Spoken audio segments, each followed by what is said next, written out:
Hello and welcome to a brand new series here in Crusader Kings 2. The Horse Lords DLC has just come out, so obviously a new series is in order to check that stuff out. We'll go to custom game setup here, and obviously we're going to have to play as a Horse Lord, which we can do if we check out the brand new government type map view here. We can see all of these new nomadic characters, which are some of the new stuff that has been added to the game in this DLC, as well as this area of the map over here, which did not used to be here. So actually, why don't we try to play up in here somewhere? Let's go back to Realms and see what characters are available. These guys down here, I guess, are actually feudal, so if we wanted to be up here, we'd have to be this guy. Kind of wanted to start as somebody a little less strong than this initially here. Maybe we'll try a later start date in case there's any other appropriate characters available. Maybe that would be better, or we could go to the Alexia. That's basically the same. Maybe this is better. We start right up in the corner here. We have a couple of equal-sized neighbors who, as long as they don't gang up on us, we should be able to have some good chances of fighting. And actually that seems unlikely because this guy is Nestorian, so I doubt he's going to be allied with him. Maybe we can gang up against this guy. Alright, we'll play right up here in the corner, the top right corner, or northeast if you want to use actual directions.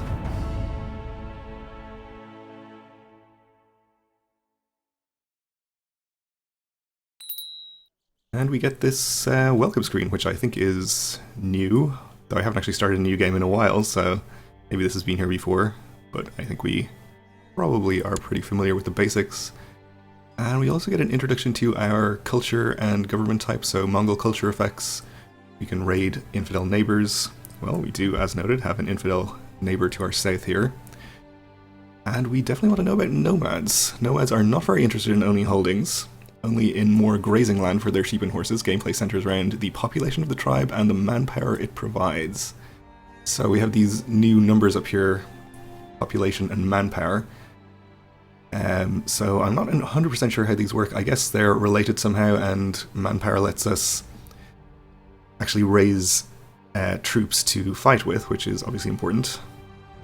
Empty holding slots in open terrain increase the maximum population. While nomads can have normal vassals, they are mostly concerned with managing the other few but powerful major clans of the tribe. Well, I think we actually have no other clans in our tribe, is that right? Yes, number of clans 1. So I guess we're too small to have other clans yet, but I assume we'll get them as and when we expand, if we are able to do so. So we can hold normal holdings without penalties, or sorry, nomad holdings without penalties. We can build temple holdings. We can call nomadic government vassals to arms instead of using liege levies, which I guess is kind of like tribal rulers. We do not get vassal tax from nomadic government vassals. We spend prestige to change laws, which I guess we can't do at the moment, but that's fine. We can raid infidel neighbors for loot. We ignore de jure law effects. We can take concubines. We have -4 fewer commanders. Okay, that is a new feature of this patch as well. There are actual designated commanders. You can't just have any character lead troops. Move the capital. Feudal and other types of government vassals will give max taxes and levies. Okay, and tyranny actions can be made without objections from vassals of other governments, and nomadic government vassals are not included in vassal limit calculation. So again, we have no vassals of any kind. So, and we are Tengri as well, which I guess we get an introduction about. That's probably just pretty much standard pagan stuff, so we'll ignore that for the moment. What is the actual bonus of being Tengri? We get extra levy size and cavalry attack and defense, which probably is pretty useful to us as horse lords. So we are Kagan Kadan. We are not a great character, actually pretty bad. We need to take care of some of our immediate needs here by, first of all, getting married. We can marry this 16-year-old, which I guess would be okay, or we could betroth ourselves to this 15-year-old. We'll take the betrothal here, I suppose. Which takes care of that. We'll take the ambition to get married. And we need to pick a character focus. So I think we'll maybe look to gain some prestige. Maybe hunting is a good way to do that. I guess it offsets our 0 martial stat a little bit as well. No, I guess we're still 0, that's fine. We'll do it anyway. And we have special minor titles grantable, so this is the new minor titles interface where we can give out all of our honorary titles. We'll hide those for the moment and appoint some commanders. So we have a couple of pretty good commanders, which is probably important. And I guess we have only exactly as many characters as necessary to hand those out to, which is fine. Okay, so to increase our military strength, we have these hordes that we can build, which I think are kind of like retinues. We spend our manpower to make them, and also they cost prestige or gold. So we are fairly low on both of those at the moment, but we do have manpower available, so we are able to build a couple. So maybe we'll build one for prestige and one for gold. See how that works out. I guess we still have manpower available to build even more. I guess we'll build a second prestige one. We're probably going to gain prestige for getting married pretty soon, so I guess we can afford that probably. Let's check out our council now as well. I think we have some new actions in here. Our chancellor can improve clan sentiment, which I guess is basically something to make the other clans in our tribe like us better if we had any, but we don't. And we don't actually have any vassals to improve diplomatic relations with, so I guess we'll improve relations with our neighbors here, just in case we want to invite them to war against our heathen neighbors to the south. Unfortunately, our marshal and steward are currently leading troops, so we kind of need them to do that since we only have a limited number of commanders available, especially because this guy is so good at martial stuff. For technology, I guess we can still go study technology as usual, but we are very limited in where we can do that. I guess we'll just send our guy to the capital of these guys down here. Probably fine. Proselytizing, we probably are all Tengri, so we don't need to worry about that. And I don't think we have a religious head. I guess we'll just have him research cultural tech then. Okay, so before we go and start declaring any wars or anything, I think we'll just unpause and play for a few months just in case anything scary happens that we need to deal with. The Bektashi Order, so we have a Muslim holy order. So our betrothal is arranged, that's good, and I guess we can actually get married already, so she just came of age. That's fine, we'll do it. The White Bear. Lately you have heard persistent rumors from peasants and travelers in the wilds that a strange mythical beast has been sighted in your realm. It's a white bear, powerful and elusive. The common folk claim it comes from another world, and the hunter claims it to be imbued with divine power. We will send people out to find it. So these hordes, I guess, are kind of like retinues in that they start out empty and reinforced, so we're getting an extra 75 soldiers a month, which I guess is coming out of our manpower. As I said, I don't really understand how manpower and population relate exactly. Maximum manpower base 0.25. Is it just 0.25% of our population? Or 25%? I guess that would make sense. And we get extra population from having land with empty holding slots. So that's the kind of land we'll want to take from our neighbors perhaps, like this county for example, or here. Anyway, there's a crusade for Andalusia, which is no concern of ours. We have gotten married, we'll collect 10 gold or 150 prestige. I think we'll collect the prestige. That should fulfill our ambition too. And we can take the ambition to have a son, why not? Since that's important, we have no heir of our dynasty right now. And let's see what decisions we have available. Oh, we can become the greatest of Khans. The Mongolian ruler who manages to unite the clans of the Great Steppe may claim the title of Genghis Khan, greatest of the Khans. We would need 35 count titles and 1500 prestige, so I guess we'll try to do that at some point. We can promote a commander. I guess would give us an extra soldier in our court, so that's like inviting a holy man or a noble, I guess. We can go on a grand hunt because of our focus, and we can choose a war horse. It's fitting for a strong Mongol ruler to have a strong horse. I can go out and choose a personal war horse from the horde if I choose to do so. I should also invest in suitably impressive equipment for it, okay? Or we can hold war games. Invite warriors of my realm to compete in games of martial skill. There will be gold as well as prestige in it for the winner. Okay. Well, these both cost us gold, so I think we'll just choose one of these two for the moment. What is our income like? 0.14 a month. That does not seem high. Okay, we'll choose a warhorse first because that's cheaper. And it sounds like fun. You go out into the horde to choose a strong to choose a strong and powerful warhorse. You look around with expert eyes and eventually spot a steed that stands out from the rest. It is strong and has a powerful bearing. As you mount your new steed, you feel certain that you made the right choice. All that remains now is to give it a suitable name. What shall it be? Dragon, Sky, Arrow, and Lightning. Well, I think as Tengri, don't we worship the sky, or chief god is Tengri, the creator god who rules the skies? Why don't we call our horse Sky? Unless that's blasphemous, and now we're going to be stricken down by Tengri. Is Tengri the name of the god? I don't even know. I should look that up. I guess we're going to be reinforcing this up to 1250. Which is fine. This guy has 910 troops, and the Nestorian character to our south has 1600, so that's actually kind of scary. We probably won't be attacking him. Yet, you and your men are practicing wrestling when you notice a crowd starting to form around you. Wrestling is an honored tradition that keeps nomad warriors fit for war, but ever so often, it happens that training sessions turn into competitive spectacles. Your men have already started putting on a show for the crowd. They beckon you to join them. I can't disappoint the audience, now can I? We'll join the contest. We can tell them to get back to training and potentially gain the trait Diligent, which actually would be really good. But we get lower vassal opinion. Well, we don't have vassals, so that's fine. I do want to see what happens if we join the contest, but we don't have good personal combat skills, so maybe we don't have a good chance of having a good outcome. Why don't we just try to gain Diligent? And we didn't, unfortunately. That's okay.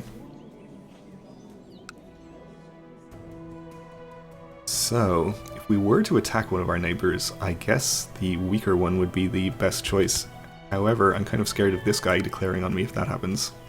Oh, actually, these guys are already at war with each other.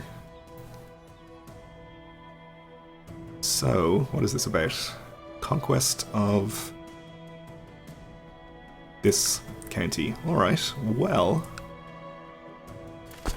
maybe we should just opportunistically also attack him. Gain a county for ourselves. Maybe we'll wait until they actually fight each other so he loses his troops. And in the meantime, we have credible reports of the Great White Bear, so we'll saddle our horse. Go off and find them.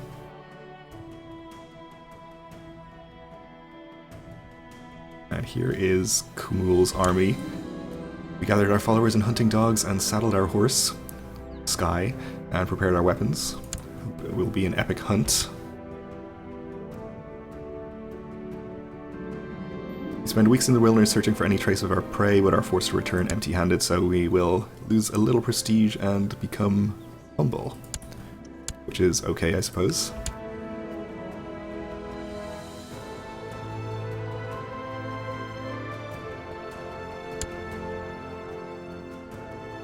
So he is going to attack him in there and catch the army, so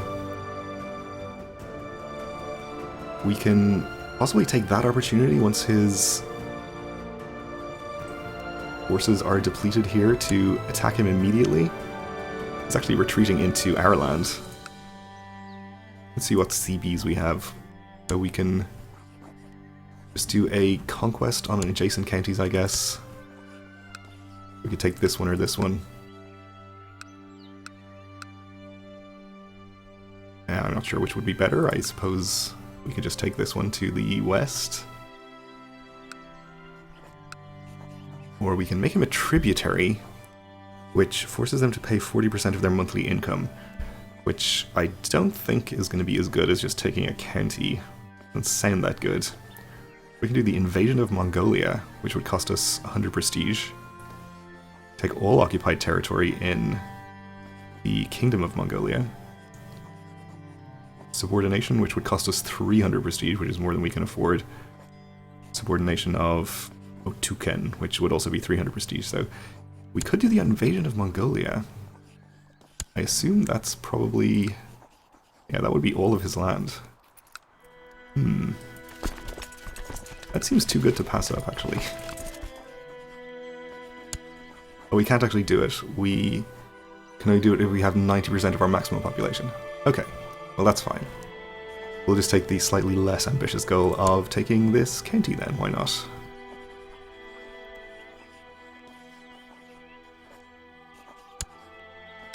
Let's hope this doesn't backfire on us terribly. We should be able to go and intercept his retreating army.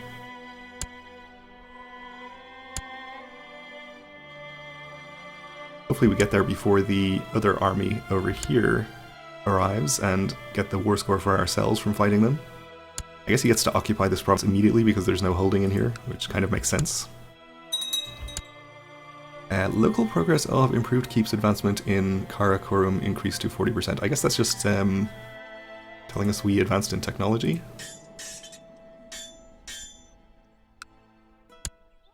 Which is fine. Okay, so we won the battle there. Did not get war score, I guess, because apparently the other army did get there first. And I think we'll just advance to here. Take our war goal. Okay, you improved relations with our enemy, that's fine. Our courtier has sent us a gift. It's a small puppy, but of the finest pedigree and destined to grow into a great hunting dog. We'll definitely accept this gracious gift and call it Hunter.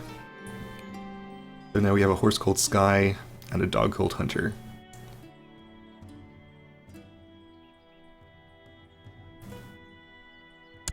Maybe it would be better for us to actually go and attack his army.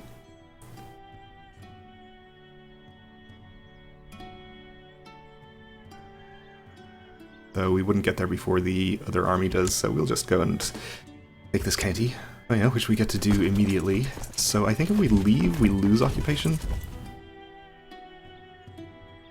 Maybe we'll split off one unit and leave it there, which I guess we can do safely enough. They only have 250 troops. This one we actually have to siege because it has a holding. Oh, and he's coming in to attack me here. Well, let's take one more unit and send it over there. We should change his mind. Your dog is growing quickly and is no longer a little puppy. He runs fast and has a keen nose, and your dog handlers praise his good character, so we gain 10 prestige. Which is good news.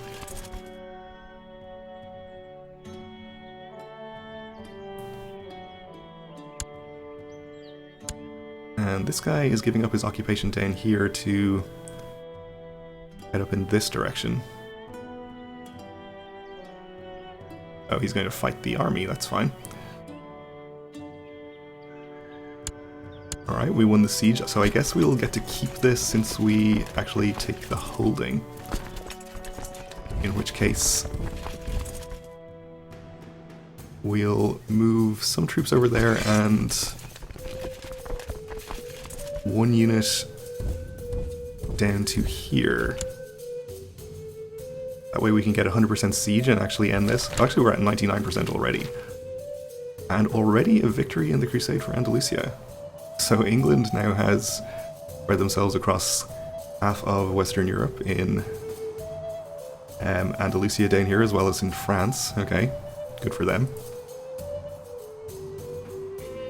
But we are at 99% already, so he might just take peace. Yes, great.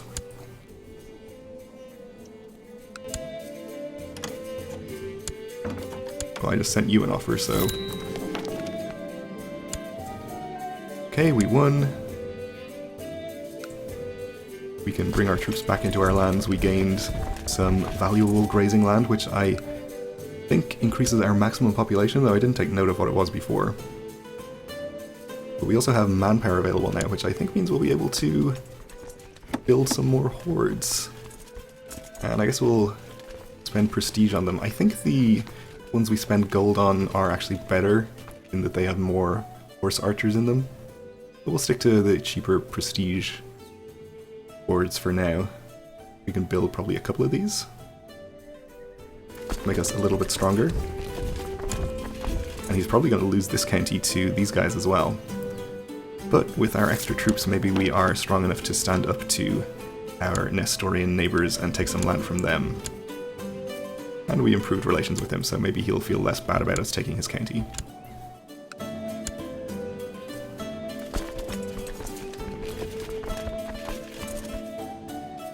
So I guess we still don't need to create any extra clans or give away any land or anything. Maybe once we take more land we'll have to. One of your loyal retinue warriors has approached you with a petition for aid. He says his family lost several of their mares to illness, and now they are struggling to feed their children. So we can lose 12 gold, give him 6 mares from our personal herd. Or unfortunate, but I cannot help you. Yeah, we'll give him 6 spare horses. Sounds fine to me. Alright, so we are up to a maximum of 1750 once this reinforces, which is a little more than what he has, so maybe that will be a good war to have next. But we're just about out of time for this episode, so we'll leave it here for now. If you'd like to support the channel, clicking the like button really helps out, particularly on the first video in a series like this one. And in any case, thanks for watching, and join me again next time for episode 2.